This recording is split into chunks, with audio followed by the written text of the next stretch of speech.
Hello Aries, Sun, Moon, Rising, and Venus signs. Kamusta kayo? Sana po nasa mabuti kayong kalagayan. Welcome back po sa Star Tarot. Kung bago kayo dito, welcome din kayo. Thank you sa inyong support. I truly appreciate it. God bless you all po. Tingnan natin ang mga messages ninyo for today. Aries, paunang mensahe ninyo. Kunin na natin ang lumipad. We have strength, and there may be a situation dito where you need to activate your inner strength. Aries, maaaring meron kayo ditong mga sitwasyon na kinakaharap. Maaaring tensyonadong sitwasyon yan. Maaaring sitwasyon yan na medyo difficult siguro para sa inyo. Kaya kailangan ninyo dito na i-activate ninyo ang inyong inner strength and courage para nang sa gayon maharap ninyo ng maayos ang sitwasyon na to, or ma-handle ninyo ng tama at maayos ang sitwasyon na to. Maaaring ganun ang sitwasyon. This could be a family situation, or maaaring personal na to na affair, or maaari ding sa trabaho, Maaaring ganun din ang ganap dito for some of you Aries, na kailangan ninyo magpakatatag para nang sa gayon maharap ninyo ng maayos at masolusyonan kung kailangan solusyonan ang sitwasyon na ito. So what else? We have 6 of Cups. Napakaganda nito. May homecoming dito. Yun agad ang nakita ko. Meron ditong pagkikita ng pamilya. Meron dito sigurong reunion of family and friends. And maaring manggagaling pa kayo dito sa ibang lugar, Aries, maaring galing kayong abroad, or you're from other parts of the country, at maaring uuwi kayo ngayon para bisitahin ang inyong magulang, ang inyong mga anak, ang inyong asawa, depende sa inyong sitwasyon, but definitely there is reunification dito ng mahal ninyo sa buhay at kayo. Maaari din na meron ditong magbabalik sa inyo, Aries. Maaring meron ditong magbabalik na tao sa inyo. Maaring you have a history with this person in the past. Maaring mga long lost friends ninyo. Maaring mag-encounter kayong muli ngayon. Maaari din na mga ex ninyo ito, ex na jowa. Maaring ganon ang maaring ma-encounter ninyo at this time. At maaring sila ay or siya ay mag-try na maging parte muli ng buhay ninyo. Maaaring makipag-usap uli sa iyo at subukan na makapasok muli sa buhay ninyo, Aries. Maaaring may ganong sitwasyon dito for some of you. So, good luck. What else? We have 4 of Wands, celebratory energy ito. Kaya meron kayong kasiyahan. Maaaring ang pag-uwi ninyo na to ay dahil din dito sa celebration na to. Maaring meron kayong achievement na nakamit dito, tagumpay, and you want to celebrate that with the family, or you want to celebrate that with your friends as well. Maaari din na tagumpay ito ng pamilya, kaya kailangan na umuwi ka, kailangan na makasama mo sila para kayo ay sama-samang magse-celebrate ng kung ano man ang tagumpay na to ng pamilya, or maaaring meron ditong isang magandang pangyayari sa inyong pamilya na talaga namang worth ito na uwian ninyo, Maaaring gano'n ang ganap dito for some of you. There could be wedding as well dito. It's either kayo yung ikakasal, or maaring kamag-anak ninyo, kapamilya ninyo, kaibigan, at kayo ay maiimbitahan. Maaring ganon din ang ganap dito for some of you. So, isang masayang pagkikita ang ganap dito for you, Aries. Kaya congratulations sa inyo dyan. We have Knight of Pentacles. Ayan. So, mabagal ang galawan ni Aries sa ngayon. Maaari, Aries, na meron kayo ditong mga plano na gawin. Maaring meron kayo ditong mga plans na gusto nyong i-roll out na sa ngayon. But, gagamitin ninyo dito yung ang tawag dito, yung mabagal lang na approach. Hindi kayo dito magmamadali. Hindi kayo dito magra-rush sa sitwasyon na to. Parang you are going to do things slowly but surely. Yung ganon. Parang mabagal ang usad, pero sigurado kayo na tama o nasa ayos ang inyong gagawin. Yun ang ganap dito for some of you. Cautious kayo sa bawat step na gagawin ninyo. At isa pa, Aries, pagdating naman sa opportunities, maaari meron din dumating sa inyo dito na opportunities, and these are financial opportunities that could be related to work, that could be related to a new job offer, new career opportunity, business opportunity, anything na maaari ninyong pagkakitaan, anything na maaari maghatid sa inyo ito ng financial success. Maaring ganon ang mga opportunity na parating dito sa inyo, and that could be something siguro na isi-celebrate din ninyo kasi maaring you're going to grab that opportunity na dadating. So what else for Aries? We have 1144. Ito po yung inyong angel number. Final message ninyo ito, high vibes. Napakaganda kasi meron ditong divine intervention. So kung ano man yung sitwasyon ninyo sa ngayon, may gabay kayo, no? May gabay kayo ng divine universe. Bibigyan kayo dito ng kumbaga, you will be shown the way, kung ano ang tama, kung ano nararapat, saan kayo papunta, yung mga ganon. So maybe talaga may mga opportunity kayo dito, maaaring business venture itong i-grab din yung opportunity dito. Maaari din talaga na merong prosperity parating, meron kayo ditong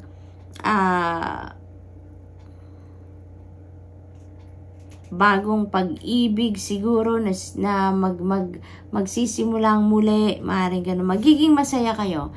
Magiging masaya talaga kayo dito. Kaya siguro marami kayong isa-celebrate because you've got blessings coming in na talaga namang magbabalot sa inyo or maghahatid sa inyo ng iba yung saya. So good luck, Aries, and that's all I have for you for today. Thank you for watching. Love and light. Namaste. Hello Leo, Sun, Moon, Rising, and Venus signs. Kamusta kayo? Sana po nasa mabuti kayong kalagayan. Welcome back po sa Star Tarot. Kung bago kayo dito, welcome din kayo. Thank you sa inyong support. I truly appreciate it. God bless you all. Una mensahe ni Leo ay Ace of Cups. Napakaganda nito. This is a divine blessing, Leo. This is divine blessing. Napakalaki or napakadami na maaring dumating na biyaya sa inyo sa ngayon. Maaring yan ay linked sa iba't ibang parte ng buhay ninyo. Okay? Dito naman, this is an overflowing of blessings na parating. Hindi lang ito blessings na enough para sa inyo, sa sarili ninyo, or para sa mga mahal ninyo sa buhay, but even for those people na lagi din humihingi ng tulong sa inyo or nakasandal sa inyo or random people na humihingi ng tulong sa inyo, you would have more than enough also to share your blessings with them, Leo. Kaya ano kayo ngayon, parang gagamitin kayo ng Divine Universe as a channel para din na makatulong sa iba, para din na makapagbigay din ng biyaya para sa ibang tao, even for those people na hindi ninyo kilala, no? So may mga ganong ganap dito for some of you. This is an ace, so this is a new beginning energy, kaya maaaring magsimula kayo dito ng mga bagong sitwasyon sa buhay, maaaring bagong relationship yan, bagong level ng inyong relationship, bagong commitment, maaari din ng mga bagong trabaho, kung sa money, career, finances naman, bagong trabaho, bagong business venture, bagong career opportunity, maaari din ganon, or it could be anything, no? It could be in any area of life na magsisimula, na pagsisimulan ninyo sa ngayon, Leo. So, ganun ang ganap dito for some of you. And also, Leo, kung ano man ang blessing na parating sa inyo, this is what you need, no? This is what you need. Kaya yun ang ipapadala sa inyo. Hindi ito yung mga wants ninyo, but this is what you need. Kung ano ang kailangan ninyo, yan ay ipapadala sa inyo. Kung ano ang kailangan ninyo, that will be met, no? Sa ngayon. So, you are going to be blessed sa ngayon talaga. Kasi kung anong kailangan ninyo, mapupunan na yan. So, what else? We have Death Energy. This is one of my favorite sa tarot deck, yung Death Energy, dahil this represents massive transformation. Malaking pagbabago ang maaaring mag-unfold sa buhay ninyo ngayon, Leo. At maaaring sa iba't ibang parte ng buhay ninyo yan, or maaaring in some areas of life muna or only, pero malakihan ang pagbabago. Napakaganda nito kasi parang magkakaroon kayo ulit ngayon ng pagkakataon na i-reshape ninyo ang buhay ninyo base sa kung ano ang kagustuhan ninyo, no, Leo? So, parang you will be given a clear canvas ngayon at kayo ang magpipinta ng kung anumang klase ang gusto ninyong makita dyan sa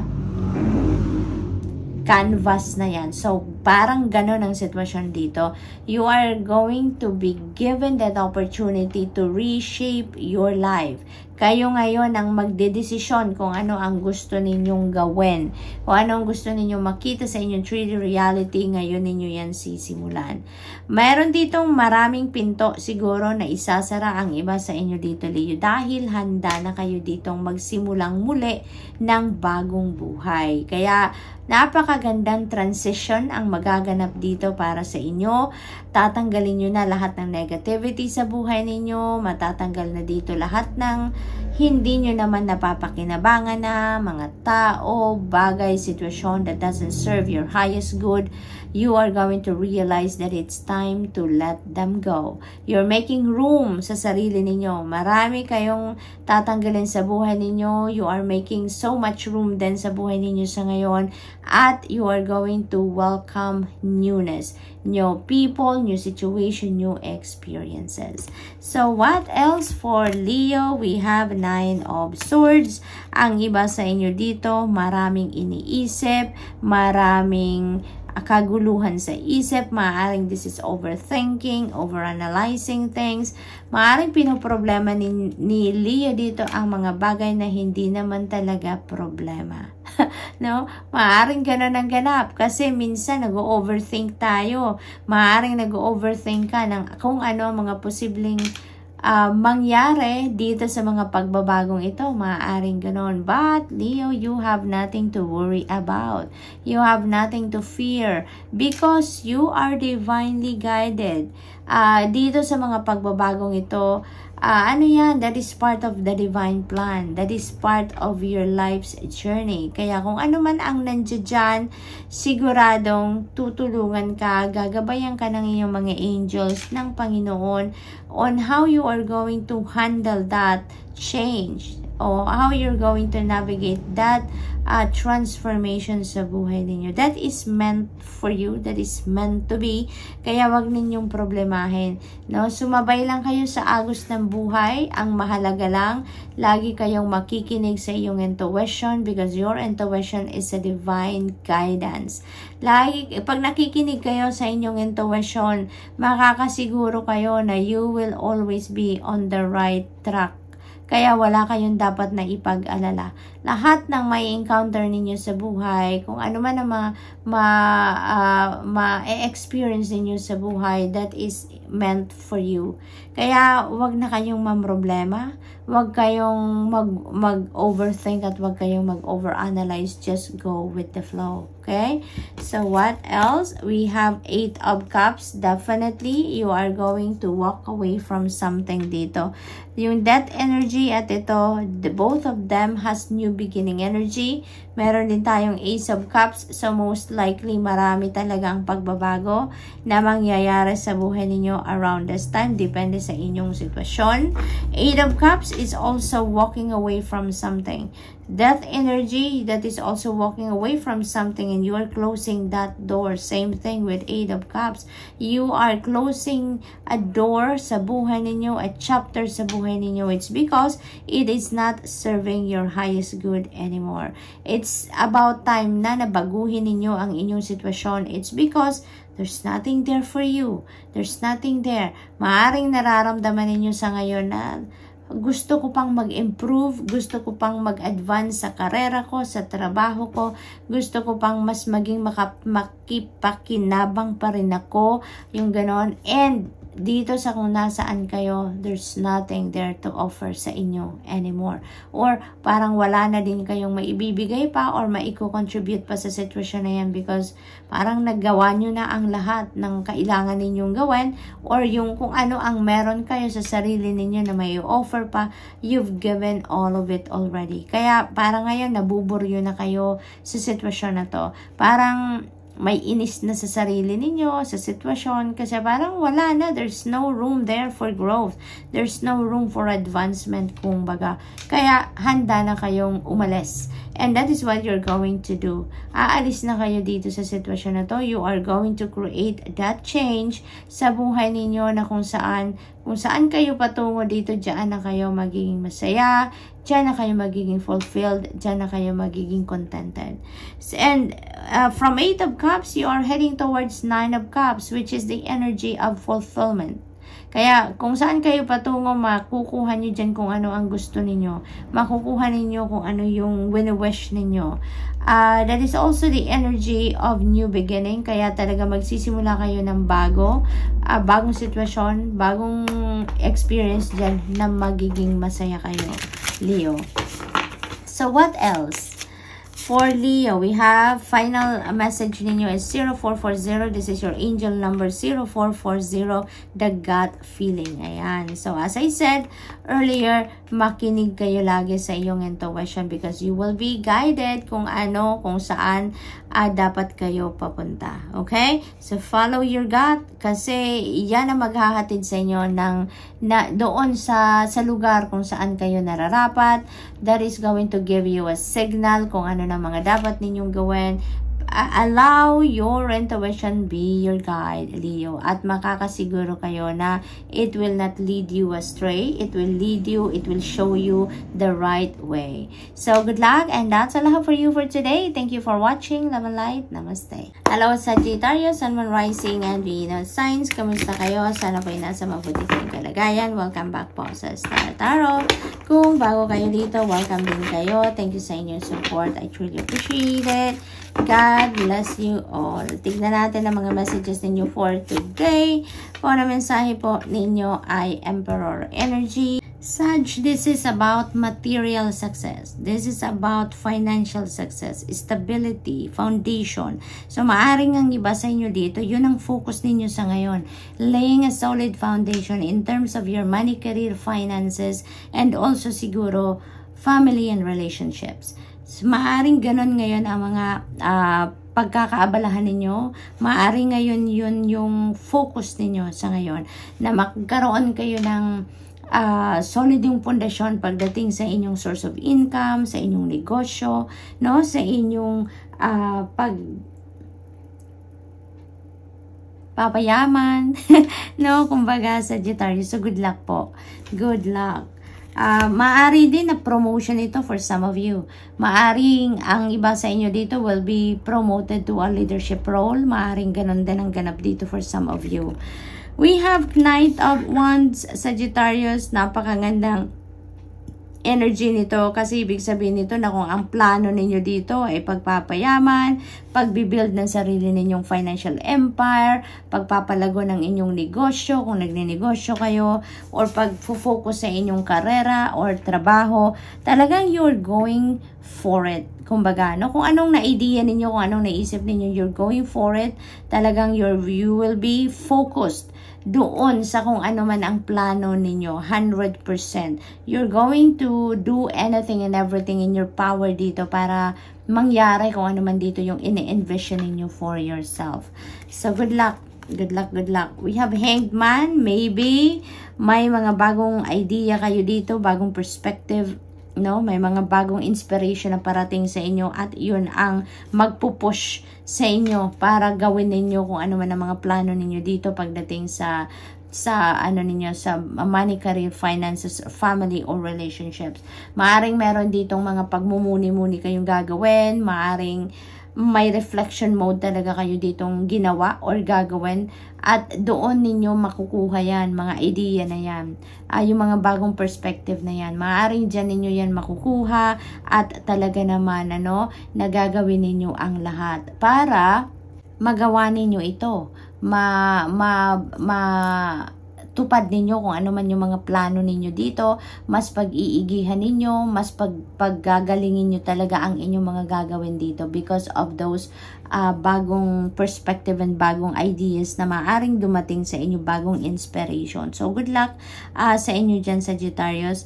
Maaari din na matagal yun ang hinintay ang pagkakataong ito, no? Yung opportunity na to na meron kayo sa ngayon para kayo makapagsimula na mag-lay ng solid foundation sa mga areas na yan, maaring matagal ninyong hinintay din yan. Maaring matagal kayong nagdasal, minanifest ninyo yan, at maaring ngayon, no? Ngayon talaga, ito na yung pagdating ng bagay na yan. Ito na yung pagdating ng opportunity na yan. Kaya kumbaga parang the wait is over then para sa inyo. So good luck.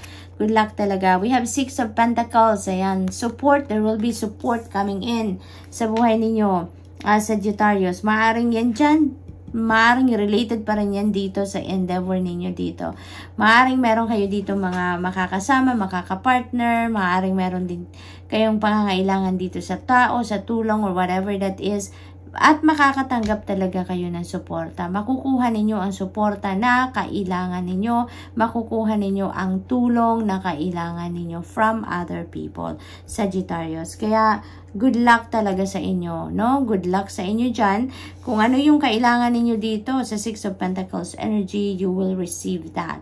You are going to get that support na kakailanganin ninyo. Whether that is opinion, whether that is input, whether that is money, resources, you are getting what you need. Ibibigay at ibibigay yan ng Divine Universe sa inyo through other people.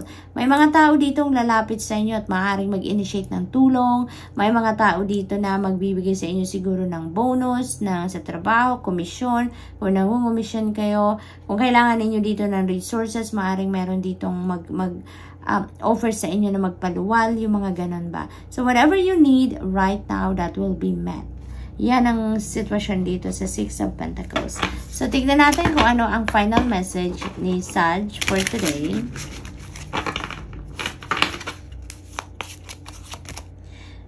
1441, this is your angel number 1441, unique skills. Ayan. So, you are really going to be focused on your life goals. Mga long-term goals, siguro short-term, depende sa inyong sitwasyon. But definitely, your focus is right there sa kung ano ang inyong mga goals. So, may mga importante kayo talagang gagawin sa ngayon. Maaring nakafocus talaga yan dito sa money, career, finances, family, and relationships. Maaring eye on the prize talaga kayo dyan. Diyan kayo dyan ninyo ilalagay, no, ang focus ninyo at this time. Kaya good luck sa inyo, and of course lagi ninyong papakinggan ang inyong intuition dahil yan ang magsisignal sa inyo kung saan kayo dapat pumunta, ano ang dapat ninyong gawan, yung gano'n. So good luck, and that's all I have for you for today. Thank you for watching. Love and light. Namaste.